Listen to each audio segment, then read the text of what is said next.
এবার একটু চলে যাচ্ছি ইলিশের বাজারে। ইলিশের বাজারে খবর জানাতে বরগুনা থেকে যোগ দিচ্ছেন আমাদের সহকর্মী আবু জাফর সালেহ। সালেহ, বরগুনা ইলিশের বাজারে কেমন পরিস্থিতি দেখছেন? দাম কি ক্রেতা সাধারণের নাগালের মধ্যে রয়েছে কিনা?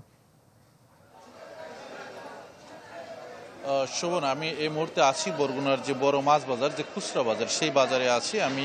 যদি আপনাকে একটু বলি যে আমি যে বাজারে আছি, এখানে কিন্তু অন্যান্য সময়ে কিন্তু আসলে যে ইলিশ ভরপুর থাকে এবং এখানে ইলিশের যে বাজার, এখানে কিন্তু ব্যাপক ইলিশের আসলে আমদানি থাকে। কিন্তু আজকে যদি আপনাকে একটু দেখাই যে আসলে এখানে এক দুইজনের কাছে কিন্তু আসলে শুধু অল্প কিছু ইলিশ রয়েছে এবং বাকি যে ব্যবসা পাইকারি বা খুচরো বিক্রেতা রয়েছে তাদের কাছে কিন্তু আসলে নেই বললেই চলে। এবং আমি এর আগে যে পাইকারি বাজারেও ঘুরে আসছি সকাল থেকে, সেখানেও কিন্তু আসলে ইলিশের আকাল চলে, এমনটি আর কি মনে হচ্ছে। যে আজকের খুচরা যে বাজারে এখানে 1 কেজি ওজনের যে ইলিশটি, সেটি কিন্তু 1800 থেকে 2000 টাকা দরে বিক্রি হচ্ছে এবং যেটি 500 গ্রাম সাইজের সেটিও কিন্তু 1300 থেকে 1400 টাকা দরে বিক্রি হচ্ছে।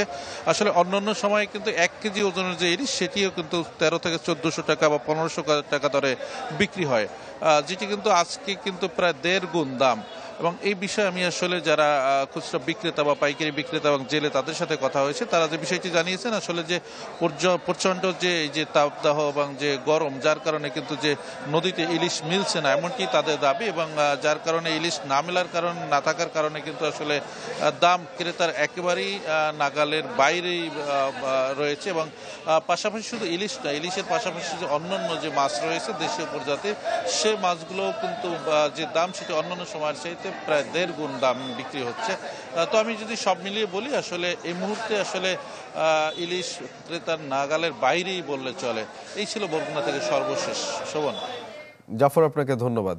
দর্শক, বরগুনা থেকে ইলিশের বাজারে খবর জানাচ্ছিলেন সহকর্মী আবু জাফর সালেহ।